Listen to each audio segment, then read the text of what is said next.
오늘 드디어 이제 제천 날씨가 영하로 뚝 떨어졌습니다.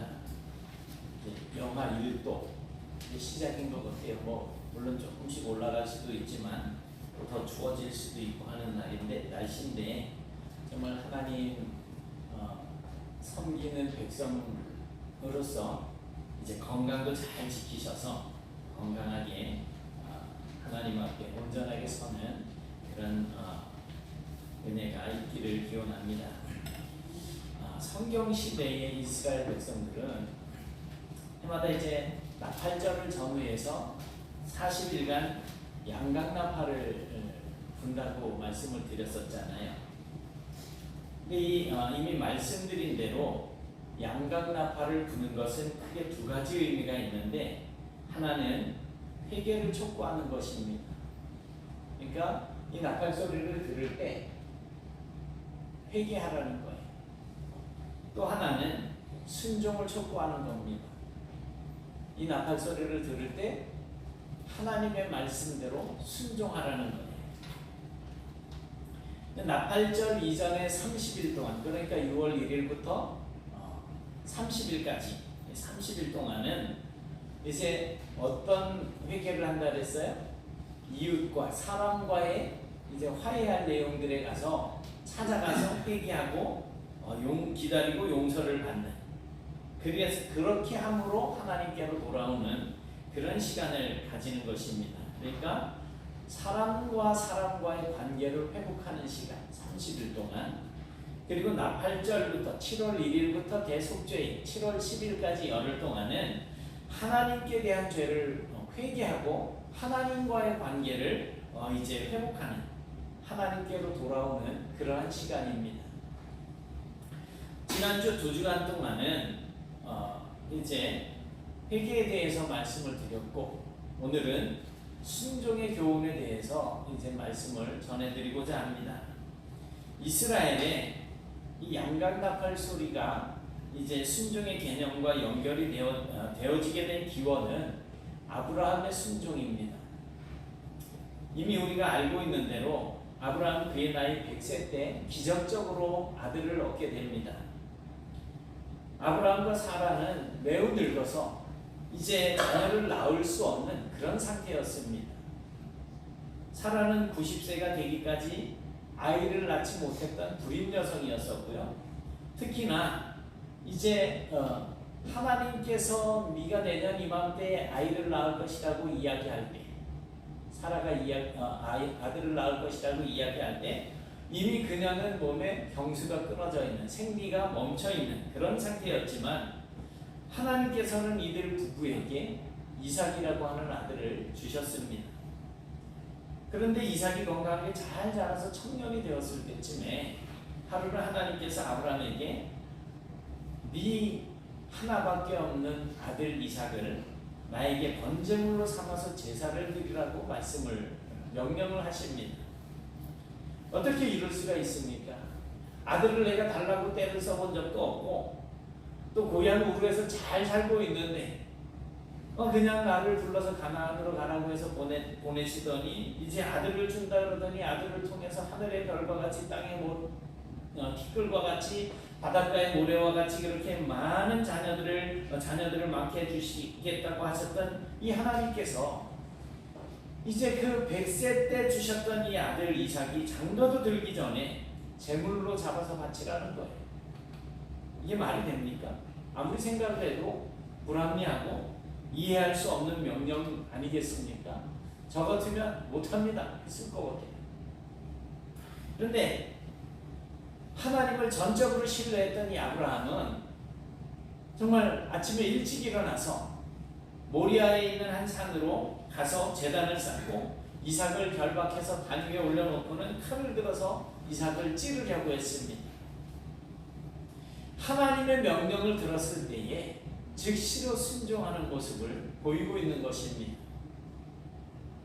우리는 나의 어떤 이득, 나의 어떤 이해 타산에 맞춰서 내가 하나님 앞에 손해가 나는 것 같고 내가 정말 불리할 것 같을 때는 그냥 못 들은 척하고 반항하고 하면서 넘어가지 않습니까?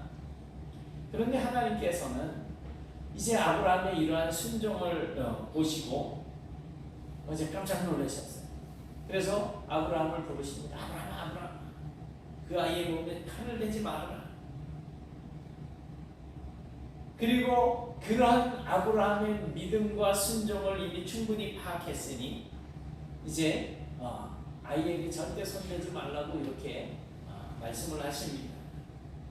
이 하나님의 음성을 들은 아브라함이 정신을 가다듬고 뒤를 돌아보니까 여호와 이레 하나님께서 준비해 주신 이 순양 한 마리가 숯불에 그 뿔이 걸려 있었던 것입니다. 아브라함 이삭 대신에 그 양을 잡아서 번제를 드렸는데 이때부터 양의 뿔은 순종을 연상하는 그런 개념으로 정착이 되어집니다. 이스라엘은 그래서 이 양의 뿔로 만든 그 나팔 소리를 들을 때마다 아브라함처럼 하나님께 순종할 것을 다짐하게 되는 것입니다.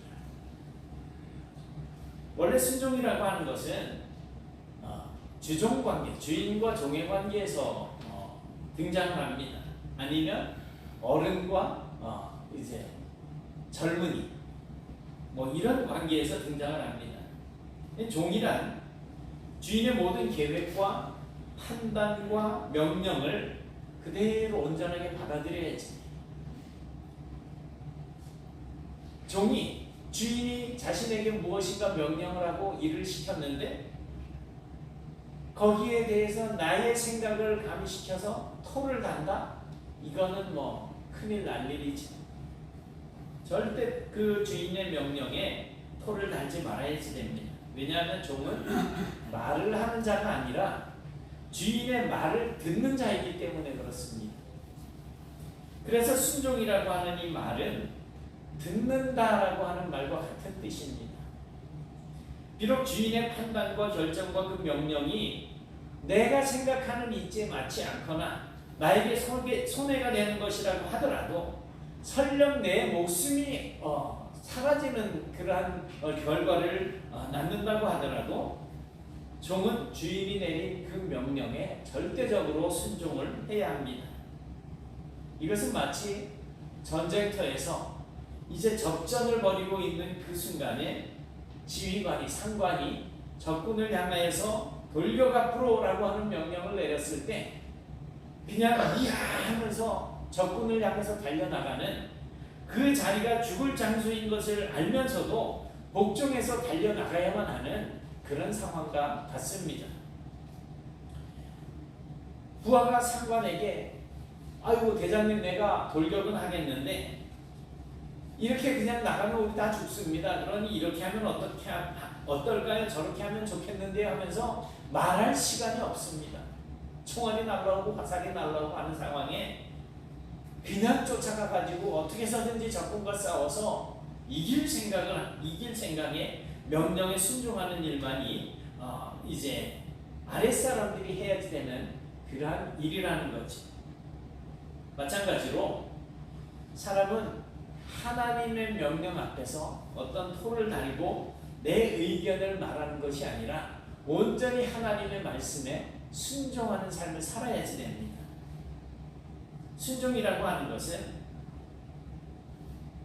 기본적으로 모든 것은 하나님께서 주관을 하시고 하나님이 그 결과에 대해서 다 책임을 져주실 것이라고 하는 전적인 신뢰, 그 신뢰에서 나오는 믿음의 행동이 바로 순종입니다. 그러니 나에게 순종이 없다라고 하는 것은 하나님을 향한 믿음이 부족하거나 결여되어 있다라고 하는 그런 증거가 되는 것입니다.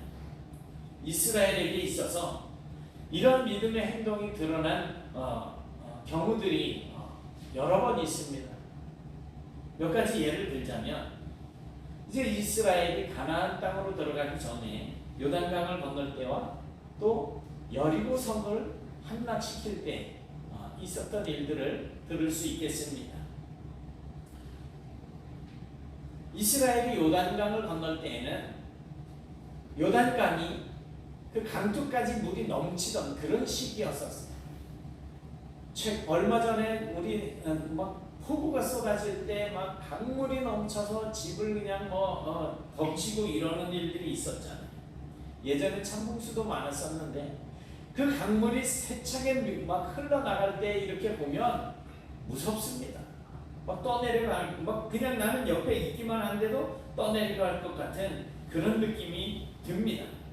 그런데 하나님께서 정말 이스라엘 백성들을 그 요단강을 건너서 가나안 땅으로 들어가라고 그렇게 명령을 하십니다.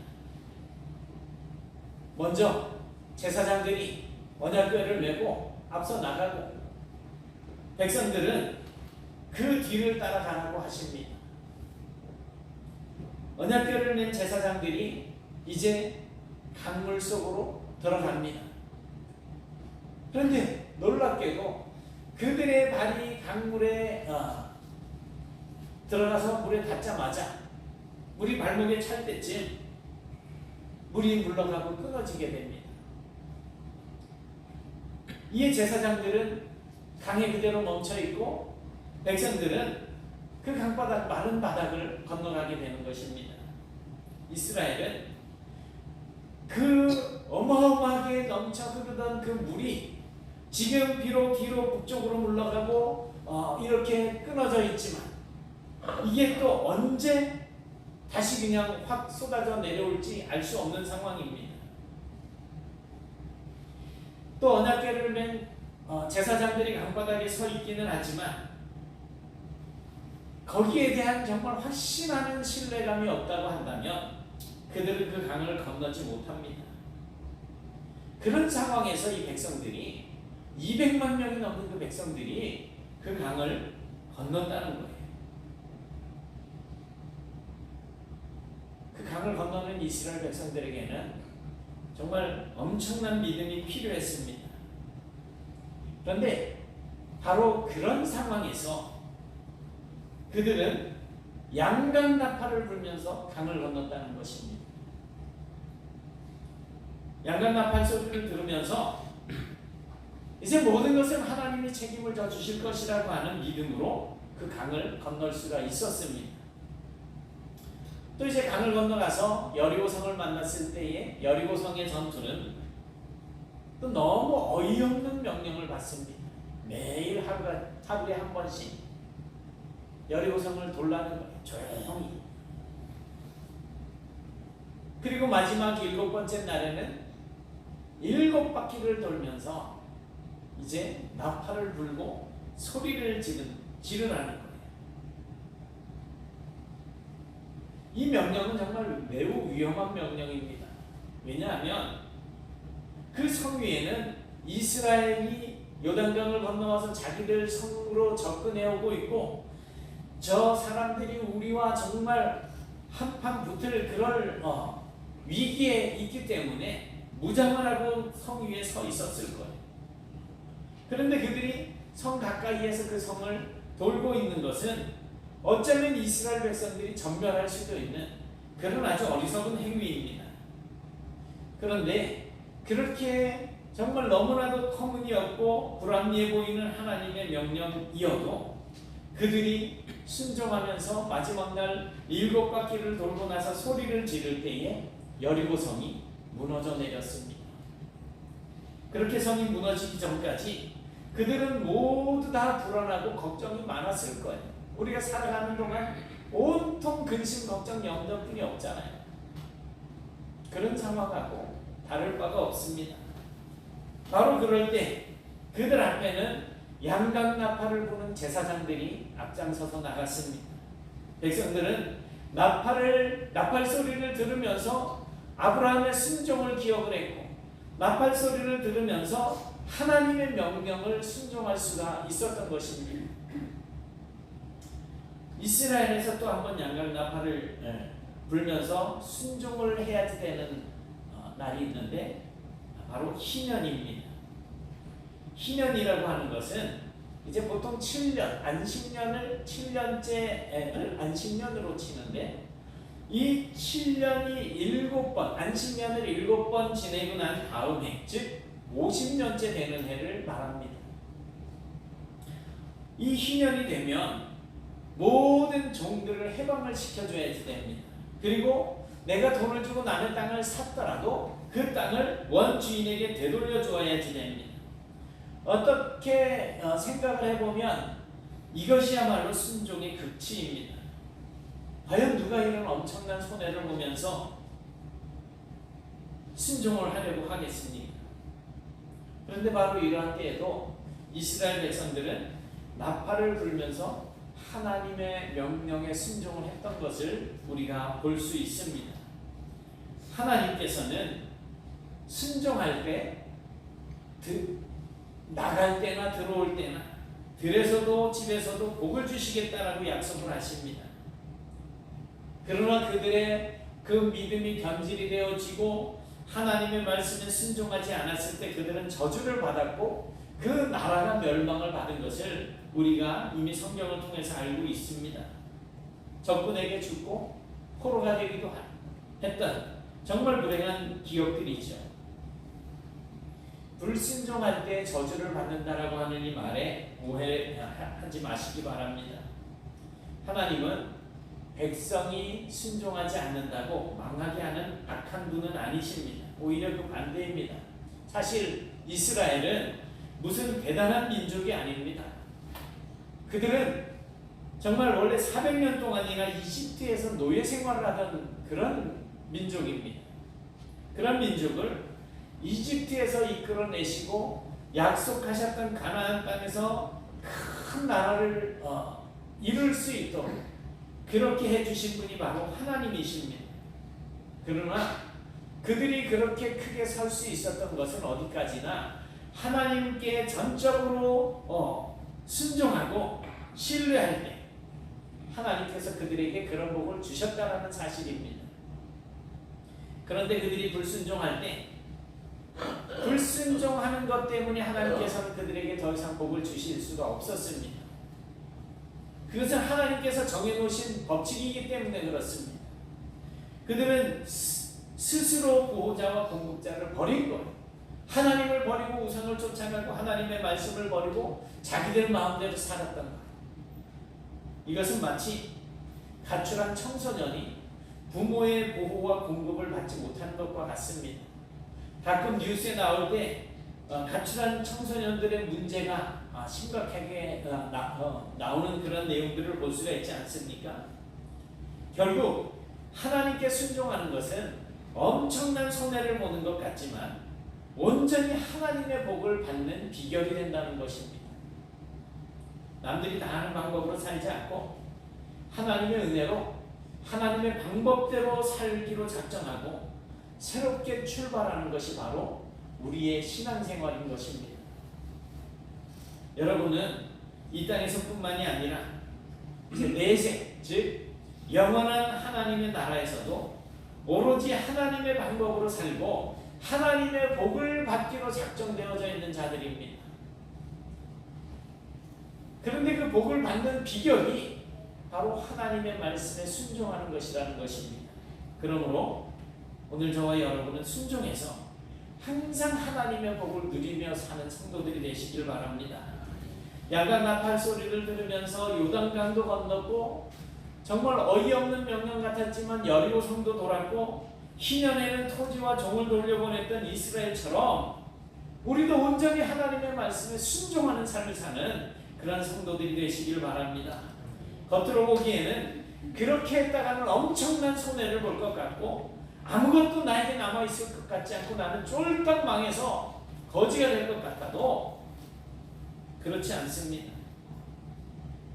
그렇게 불합리해 보이는 그 명령에도 온전히 순종할 때 하나님께서 이미 약속하셨던 그 복을 풍성하게 받을 수 있었던 것을 우리가 기억하시면서 이제 우리도 하나님의 명령에 온전히 순종해서 하나님께서 약속하신 그 복을 매일매일 풍성하게 받아 누리는 성도가 되시길 바랍니다. 나팔전에 순종을 생각하는 것은 나팔 소리가 아브라함의 순종을 생각나게 하기 때문입니다.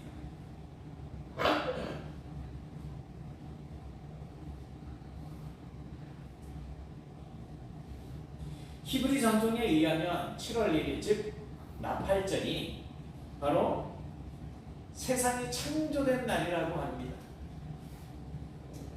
그게 사실이냐 아니냐 하는 것은 그렇게 중요하지 않습니다. 우리나라 단군설화 이거 사실이다 아니다 이렇게 따지는 사람들도 많잖아요. 하나님께서 세상을 창조하신 첫날이라고 믿는 그날에 그들이 양강나팔을 불고 순종을 다짐했다라고 하는 사실이 우리에게 더 중요한 거예요. 첫날에 순종을 다짐한 것은 그날 하루만 순종하겠다라고 하는 것이 아닙니다. 그렇다고 나팔절 전후에서 40일 동안만을 순종하겠다라고 하는 것도 아닙니다. 이제 첫날부터 1년 내내 하나님의 뜻대로 순종하는 삶을 살겠다라고 다짐하는 것입니다. 가끔 연말에 난 내년부터는 술 끊을래, 담배 끊을래 이러는 분들이 있어요. 작심삼일로 끝나는 경우들이 많이 있기는 하지만 왜 하필이면 1월 1일부터 끊겠다고 하는 것인지, 그냥 오늘이 만약에 12월 15일이라고 하면 그날부터 당장 끊어도 되는데 하필이면 1월 1일부터 끊겠네. 무슨 얘기예요? 내년에는 내가 무슨 일이 있어도 끊고 하겠다라는 거잖아요. 그런 의미입니다. 요즘 제가 전해드리는 말씀을 통해서 저와 여러분이 죄를 회개하고 돌아와서 정말 거룩한 삶을 살면서 오직 하나님과 그 말씀대로 순종하겠노라고 다짐하십시오. 결단하십시오. 그리고 매일매일의 순종에 대한 연습과 노력을 통해서 매 순간순간마다 하나님의 말씀을 따라서 순종하며 사는 성도가 되실 수 있기를 기원합니다.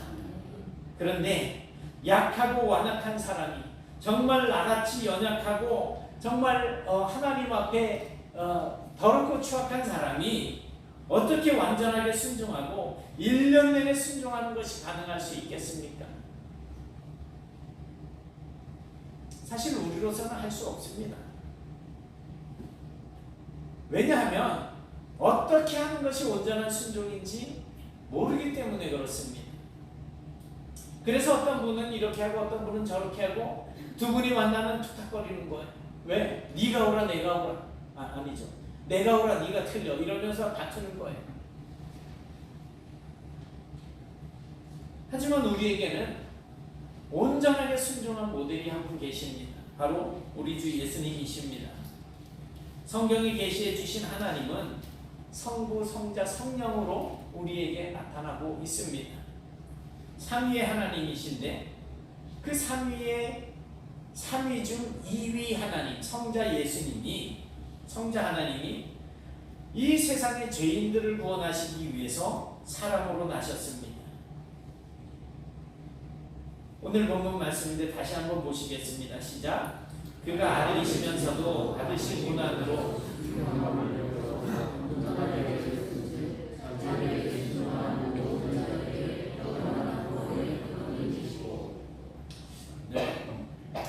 제가 졸려서 그런가요? 다 졸린 목소리로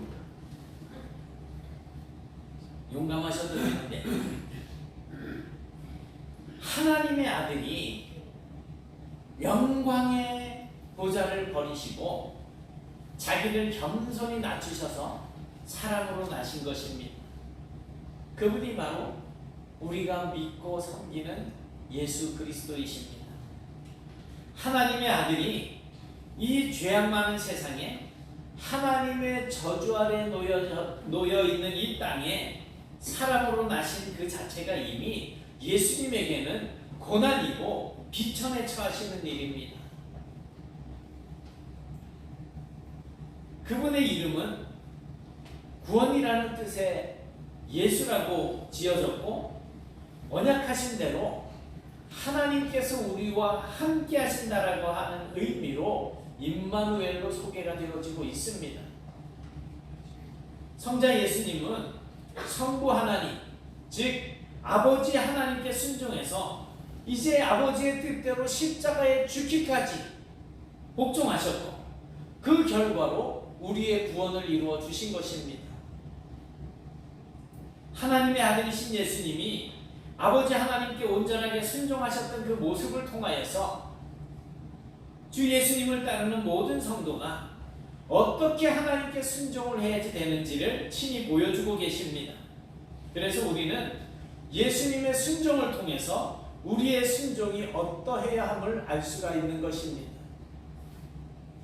이제 우리는 우리의 죄를 대속하기 위해서 하나님의 뜻대로 십자가의 죽음까지도 순종하신 그 예수님을 생각하면서 나는 하나님의 말씀에 얼마만큼 순종해야지 될까? 먼저 나 자신을 돌아보시고 예수님을 닮아서 온전히 하나님께 순종하는 그런 성도가 되실 수 있기를 기원합니다. 우리는 구약의 이스라엘 백성들이 아니잖아요. 그래서 양각 나팔 소리를 들을 기회가 없습니다. 또 우리는 해마다 나팔절을 지키지도 않습니다. 솔직히 나팔절이 언제인지 몰라요. 그래서 유대인들이 쓰는 달력의 7번째 날, 첫째 날을 인터넷을 뒤지든지 아니면 저한테 말씀을 해주시면 제가 그거를 찾아가지고 알려주시기 전에는 언제가 나팔절인지, 나팔절이 뭐 하는 날인지도 잘 알지 못하잖아요. 그리고 혹시 우리가 나팔절을 며칠이 나팔절인지 안다고 하더라도 그날에 양각 나팔 소리를 듣는다고 해도 그 소리를 회개와 순종으로 연결시키기는 어렵습니다. 그러나 우리에게도 양각 나팔 소리와 같은, 양각 나팔과 같은 그러한 역할을 하는 것이 있습니다. 뭘까요? 바로 하나님의 말씀입니다. 성경이에요. 우리 신약의 성도에게는 성경이 성도로 하여금 회개하게 하고 순종하게 하는 양각 나팔이라는 것입니다. 주일에 모든 예배 시간마다 나와서 말씀을 들을 때 여러분들은 여러분들이 가지고 있는 죄를 생각날 때마다 회개하셔야지. 그리고 말씀을 들을 때 혹은 말씀을 읽으면서 여러분들이 하나님의 말씀에 순종하는 그런 삶을 살아야지 됩니다.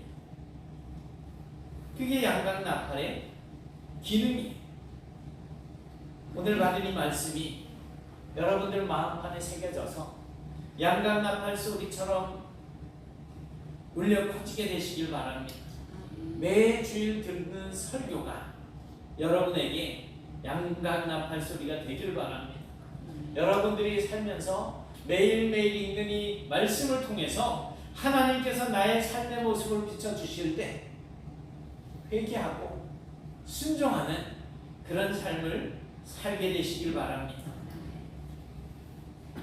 우리가 세상을 살면서 정말 순종하기 어려운 힘든 상황을 만나게 되었을 때 비록 우리가 이스라엘의 그 양각 나팔 소리를 들을 수는 없지만 성경을 읽거나 말씀을 들을 때 나의 죄가 생각난다면 바로바로 회개하셔야지 됩니다.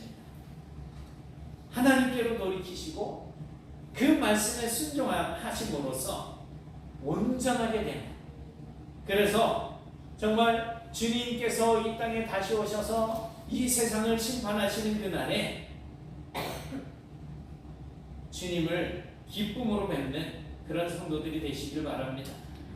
또한 하나님은 나의 주님이시고 나는 하나님의 종임을 기억하면서 항상 하나님의 명령에 그 어떤 토도 달지 말고 반사조항 달지 말고 온전히 하나님의 말씀대로만 순종하며 살아가는 그런 복된 성도들이 다 되실 수 있기를 주님의 이름으로 축원합니다.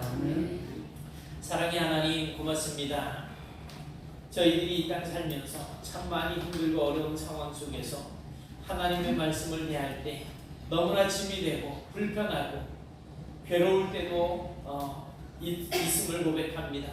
그러나 하나님, 아브라함이 그랬고 또 많은 성경의 인물들이 그러했던 것처럼 자신들에게 정말 불합리하고 정말 손해가 날 것 같고 내 목숨이 위태로워질 것 같은 그런 상황 속에서도 온전히 하나님의 말씀에 순종하는 삶을 살 때에 저들의 삶이 형통해지는 것을 보고 또 저들이 왕성해져 가는 그런 삶을 사는 것을 보게 됩니다. 그러나 하나님의 말씀에 순종하지 아니하고 그저 자기의 생각과 고집을 따라 세상의 모습을 닮아가는 그런 하나님을 배신하는 삶을 살아갈 때에는 결국에는 징계를 받고 멸망을 받는 이러한 모습들을 또한 저희들이 봅니다. 우리가 과연 어떻게 서는 것이 하나님 앞에 지혜로운 삶이고 어떻게 서는 것이 하나님 앞에 영광을 돌리는 삶인지 분명히 깨닫게 하시고 하나님 앞에서 온전하게 되는 순종을 이루어서 하나님을 기쁘시게 해드리고 하나님 앞에서 약속되어진 복을 풍성하게 누리며 살아가는 저희들이 될 수 있도록 축복하여 주옵소서. 예수님 이름으로 기도드리옵나이다. 아멘.